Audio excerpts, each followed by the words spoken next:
So now we're going to discuss the length of the back. And the reason why we're talking about the length of the back, this whole series that we've been dealing with, we've been talking about the spine of a horse and going from the front to the tail to the middle to the back, the starboard and the port side of a horse. So we're talking about the length of the back and how it relates to the vertebrae of the horse. Well, we're talking about the length of the back, and like your Arabs, they've got an extra vertebrae in the lower back, and they'll have like 19 vertebrae, where some horses will have 18. They'll have one more rib. Of course, Arabs got a lot of lung capacity.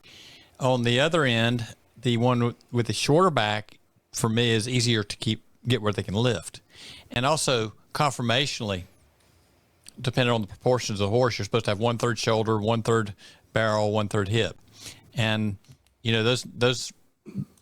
those parts need to be in equal ratio. If you draw a big circle, that was one of the old ways of looking at how the horse was put together.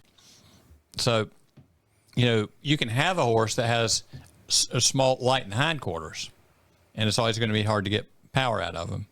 And you have a horse that has always been leaning on the shoulders. The shoulders are overdeveloped and big. So that tells you some stuff real quick about how the horse has been using itself. As far as like your Arabs, the ones with a little bit longer back, as far as getting the back end under them is a little tougher. And everybody has done a lot of work with Arabs knows it's a little bit different game with them over your warm bloods and thoroughbreds. But the shorter coupled horse, for me, they can turn easier. They can lift easier. The longer horseback, some people like that for riding because you get a little more give in the back. But the other end, there's catches to everything. The shorter back horse can be more jarring in the movement pattern. So that's what your riding style is and what you're looking for.